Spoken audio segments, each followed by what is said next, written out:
आप देख रहे हैं CNBC आवाज़। फटाफट से लेते हैं कुछ क्वेश्चन सोशल प्लेटफॉर्म से। एक सवाल हमें कुबेर ने भेजा है। इनके पास 2 स्टॉक्स हैं। कैनरा बैंक 116 की खरीदारी है, DLF 795 की बाइंग है। 6 महीने के लिए रख सकते हैं या फिर करंट लेवल्स पर बेच दे। लेवल्स में रिपीट कर देती हूँ, DLF at 795, Canara bank at 116। देखिए, कैनरा बैंक का स्ट्रक्चर दीपाली जी मुझे लग रहा है काफी अच्छा है, तो 103 का एक सपोर्ट भी है, तो कैनरा बैंक डेफिनेटली होल्ड करने की सलाह है। 103 का स्टॉप लॉस मेंटेन करें। DLF थोड़ा साइडवेज हो चुका है, मुझे लग रहा है 735 का एक स्टॉप लॉस DLF में रखना चाहिए। 735 इसीलिए इंपॉर्टेंट है क्योंकि 100 मूविंग एवरेज उसी के आसपास है, तो दोनों में कंपेयर करते हैं तो कैनरा बैंक ज्यादा बेटर है। DLF में 735 का एक स्टॉप लॉस जरूर मेंटेन करें। मनल का सवाल है, पारादीप फॉस्फेट 42 की बाइंग है, IDFC फर्स्ट बैंक 72.72 की बाइंग है और बाय भी कर सकते हैं एवरेज करने के लिए long term view.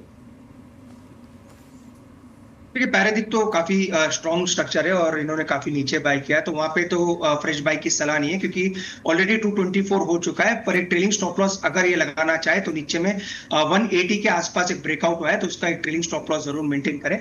IDFC first bank को अगर और बाय कर सकते हैं तो डेफिनेटली ऐड करके चल सकते हैं। स्टॉक अपने ब्रेकआउट लेवल के ऊपर ही है, तो 69 के आसपास ऐड करें। स्टॉप लॉस लगा के रखें 63 का और स्टॉक को बाय करके चलें। मुझे लग रहा है अगर मोमेंटम आता है तो 85 तक स्टॉक जा सकता है।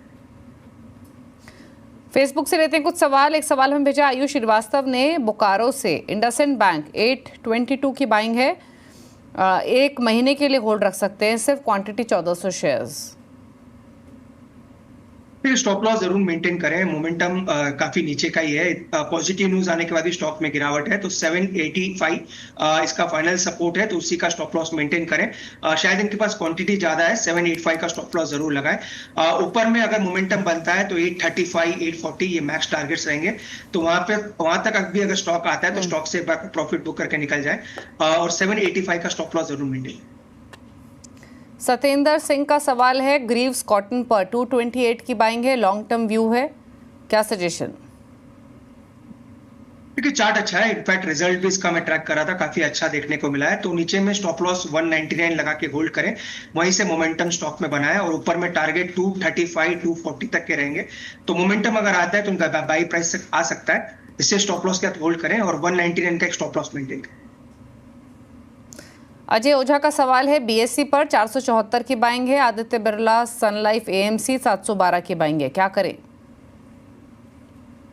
BSE तो काफी नीचे की इनकी बाइंग है, तो कोई दिक्कत नहीं है, डेफिनेटली होल्ड करने की ही सलाह रहेगी।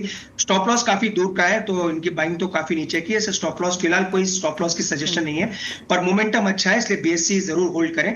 आदित्य बिरला सन लाइफ का चार्ट भी अच्छा है, इनफैक्ट ये स्टॉक 900 के ऊपर अगर निकलता है तो बड़ा मोमेंटम स्टॉक में बन सकता है, तो दोनों स्टॉक को होल्ड करें।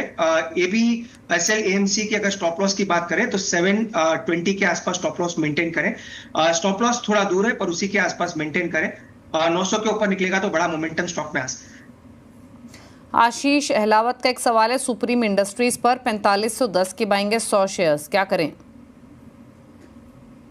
अगेन इनके लिए भी होल्ड करने की ही सलाह रहेगी। स्टॉक का चार्ट अच्छा है, नीचे में 4000 का मजबूत सपोर्ट है और पूरे मूविंग एवरेजेस के ऊपर ही ट्रेड कर रहा है, तो 4000 का स्टॉप लॉस लगा के होल्ड करें। अगर ऐड करना चाहे तो ऐड करके भी चल सकते हैं। टारगेट की जहां तक बात है 4550 और 4600 ये इनके टारगेट्स हैं। सुमित का सवाल है, SBI पर और श्रीराम फाइनेंस पर। SBI खरीदा है 820 पर, श्रीराम फाइनेंस 646 पर। देखिए, SBI की जहां तक बात है, SBI का चार्ट मेरे को लग रहा है अभी भी काफी अच्छा है। इनफैक्ट अगर बैंक्स में देखें तो SBI का चार्ट अभी भी मजबूत बना है और 790 का एक मजबूत सपोर्ट स्टॉक में है। इसका रिजल्ट कल आना है, तो रिजल्ट पे जरूर ध्यान दें और 785 का एक स्टॉप लॉस जरूर मेंटेन करें। श्रीराम फाइनेंस की जहां तक बात है, ये स्टॉक अभी भी साइडवेज है और नीचे में 600 का एक फाइनल सपोर्ट स्टॉक में है, तो 600 के स्टॉप लॉस का श्रीराम फाइनेंस को होल्ड करके चलें। ओके, चलिए सवाल इतने लेंगे, शो को समेटने का वक्त है। क्लोजिंग कमेंट आपकी तरफ से अरुण। दीपाली जी, CDSL जो अपने शो पे रिकमेंड किया है वो सेम आज भी हमने रिकमेंड किया है, तो सेम सलाह सभी को दे रखी है। सेकंड, जो भी स्टॉक्स डिस्कस किए क्लाइंट्स के पोर्टफोलियो में हो सकते हैं, मेरे पोर्टफोलियो में कोई भी स्टॉक। शुक्रिया आपका शो में आने के लिए, सभी क्वेरीज को आंसर करने के लिए। इसी के साथ इस शो में तो इतना ही। ब्रेक के बाद भी खबरें जारी हैं। नमस्कार।